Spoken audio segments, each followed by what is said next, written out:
Olá, meus queridos, tudo bem com vocês?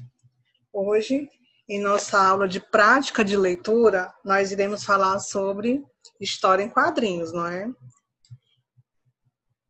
Então, além de fazermos a correção da nossa atividade ao final da nossa aulinha, nós vamos falar sobre o quê? Sobre o conceito, né? O que é história em quadrinhos, os elementos organizacionais, ou seja, como que é organizada. Quais são os elementos que compõem uma história em quadrinho, a estrutura, não é? Como você reconhece que aquele tipo de texto é uma história em quadrinho, a finalidade, né? Para que serve uma história em quadrinho? O suporte, onde que você vai ler histórias em quadrinhos? E a esfera de circulação, ou seja, as várias finalidades, né, que nós vamos encontrar em sociedade desse tipo de história, certo? Então, sou a professora Leidiane Marques, sou professora da disciplina prática de leitura e produção textual. Gostaria de pedir a vocês que já tivessem cadernos em mão para fazer a correção da atividade. Então, vamos logo ao conceito do que seria história em quadrinhos. Então, história em quadrinhos, ou HQ, mais conhecida como HQ, não é a abreviação, certo? As siglas, na verdade, é o nome dado à arte de narrar histórias, não é? Então, a gente vai ter uma narração aí, a tipologia textual narrativa, por meio de desenhos de textos dispostos em sequência, né? Uma após a outra, normalmente, não é? Na horizontal, né? Você vai ler aí na horizontal, deitadinho, certo? Então, é basicamente isso que a gente vai ver o que é uma história em quadrinhos. E a tipologia textual, não é? Como que a gente vai ver esse texto? Como que esse texto se dispõe, certo? Podemos dizer que o quadrinho, que a história em quadrinho, né, é um gênero misto. Por quê? Porque a gente vai encontrar tanto a linguagem verbal quanto a linguagem não verbal, não é? A gente vai ver os gestos, né? A maneira como eles vão se articular as personagens e também o que eles vão dizer dentro lá dos balõezinhos de fala, as falas, né? Ou seja, a linguagem verbal aliada à linguagem não verbal. No qual, não é, vai predominar a tipologia textual narrativa. Então, o tipo de texto aí predominante vai ser o texto narrativo. Além disso, vai apresentar o que também? Sequências, não é? Características de outros tipos textuais também. Pode haver também a tipologia argumentativa, vai haver, ou seja, um personagem que vai tentar convencer o outro, não é? A injunção, ou seja, vai haver também alguém querendo ensinar alguma coisa a outra, né? Outro personagem, né? Ou seja, vai haver marcas também de outros tipos de texto, né? O texto injuntivo é aquele também que dá uma ordem, que ensina alguma coisa, não é? Ou também vai haver também a exposição de alguma ideia por meio de um personagem, ou seja, às vezes não vai existir apenas a narração de uma história pura e simples, né? Vai haver também às vezes até também alguma descriçãozinha também, né? Um personagem vai descrever alguma coisa, algum lugar, um outro personagem. Então a gente vai ver que vai haver também uma tipologia textual também mista, mas que vai predominar a narrativa, certo? Os elementos organizacionais e estruturais da HQ. Então, a gente vai ter os elementos de organização e estrutura dos quadrinhos, são o quê? São os balões de fala. Então, tudo vai estar organizado lá dentro dos balõezinhos de fala, que utilizem uma linguagem rápida, uma linguagem coloquial, ou seja, uma linguagem do cotidiano, do dia a dia, não é? Com sincronia, né? Dessa imagem, facilitando o entendimento e também os próprios quadrinhos que dividem as ações da história. Então, a gente vai ter balões, a gente vai ter também os próprios quadrinhos que vão estar lá dividindo as ações, as sequências de ações, certo? Então, tudo isso a gente vai encontrar, são elementos que nós vamos encontrar dentro de uma história em quadrinho, certo?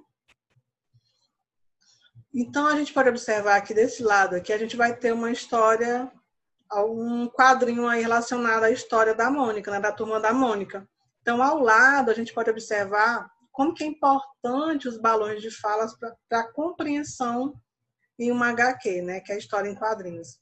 E você também pode observar, gente, que nós vamos encontrar também as interjeições, não é, que na verdade elas dão uma ideia dos sentimentos, não é, e das emoções das personagens, né, como medo, como raiva, certo? E nós vamos encontrar também as onomatopeias, que significa o quê? Que são aquelas palavrinhas que vão significar os sons, né? Au, au, puf, paf, toque, né?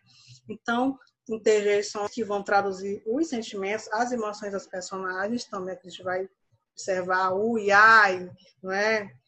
E as onomatopeias, não é? Que elas vão traduzir, né? São palavrinhas que vão traduzir, na verdade, os sons, reproduzir os sons.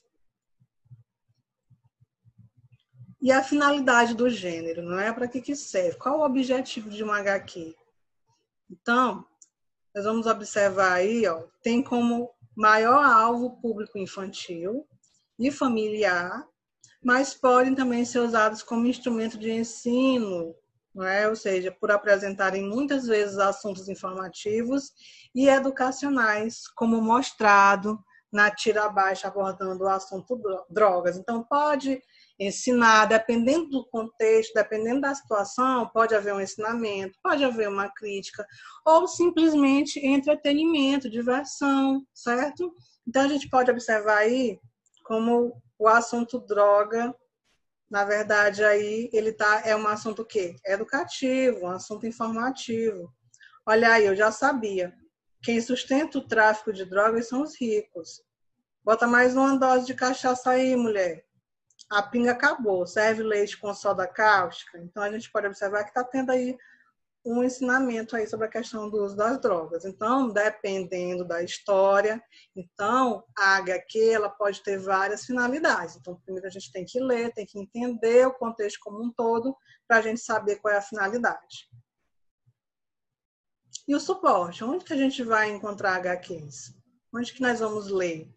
Então, os quadrinhos podem ser encontrados normalmente em bancas de revistas, livros didáticos, na internet, entre outros, né? Nós temos aí os gibis, ó, vários gibis, nós temos aí também os comics, não é? Tem mangás. Então, a gente pode encontrar em vários suportes. E a esfera de circulação, gente, o que seria isso? Então, os quadrinhos, eles podem se encaixar na esfera de circulação do cotidiano, do dia a dia, qualquer esfera, não é? Porque eles são extremamente flexíveis para todos os tipos de público, podem ser lidos em qualquer lugar e tempo. Então, por isso que a esfera de circulação é bem ampla. Então, a gente pode observar aqui, olha a temática aqui dessa HQ, bíblica, né? Então, é uma temática religiosa, então pertence à esfera temática religiosa, né? Então, Bíblia em ação. Certo? Então, e para finalizar, os quadrinhos atraem as crianças e jovens com mais facilidade, não é? E seu processo de comunicação atendem com mais destreza a sua própria predisposição psicológica, não é? Ou seja, as histórias em quadrinhos, elas são um meio muito, muito legal, muito, muito importante para dar acesso à leitura, né? Para trazer as crianças para o mundo da leitura. Não só as crianças, como também os jovens. Né? Então, tem essa predisposição, porque ela vai direto no psicológico da criança e do jovem.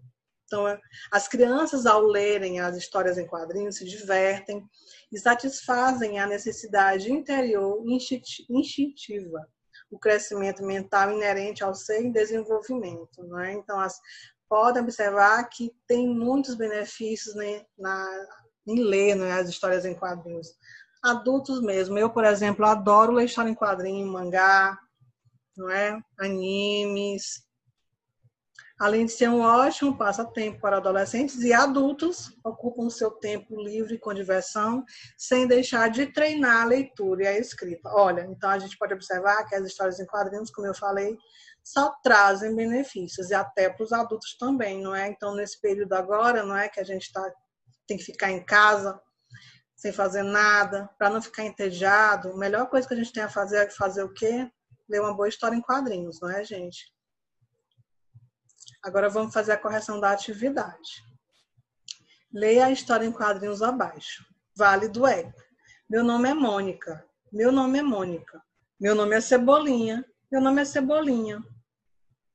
Bem, não precisavam nem dizer, eu leio as revistinhas, né? Então, vamos às questões. Primeira questão. O objetivo do texto é alertar? É anunciar alguma coisa, algum produto? É criticar ou é divertir? Aí a gente viu que é divertir, não é? Então a gente está vendo aí a Turma da Mônica, principalmente é um texto, não é? Que é escrito para divertir as crianças e os adolescentes. Segunda, no último enquadramento, a expressão fisionômica, não é? Física dos personagens Cebolinha e Mônica é de que, gente? É espanto, é curiosidade, é tristeza ou é raiva? Pela maneira como eles estão aí, que vocês perceberam. É de espanto, né? Eles estão espantados. Nossa, mas ele está falando sozinho aí, esse Vale do Eco. Terceiro, no último quadrinho, há uma brincadeira de quem criou o texto. De quem seria a voz que expressou as palavras no último quadrinho?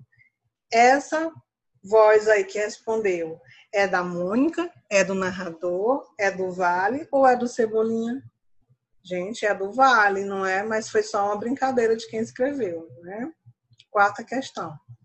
A linguagem dos textos em quadrinhos podem ser classificados como apenas verbal, apenas não verbal, é uma linguagem mista ou é uma linguagem técnica? Gente, é mista, eu acabei de falar para vocês, não é? A gente pode encontrar tanto aspectos da linguagem verbal quanto da linguagem não verbal. E a última questão, no trecho, não preciso nem dizer, aí tem um asteriscozinho aí, esse sinalzinho. Eu leio as revistinhas. Qual conjunção pode ser encaixada, né? Pode ser colocada no lugar do asteriscozinho? É por isso, mas também ou por quê? Aí está explicando. Por que não precisa dizer? Não é porque eu leio as revistinhas, estou acostumada, já sei, né? Eu já sei quem é a Mônica e quem é o Cebolinha. Então, a gente tem o porquê aí, que é uma conjunçãozinha explicativa. Então, gente, um grande abraço, um grande cheiro da tia.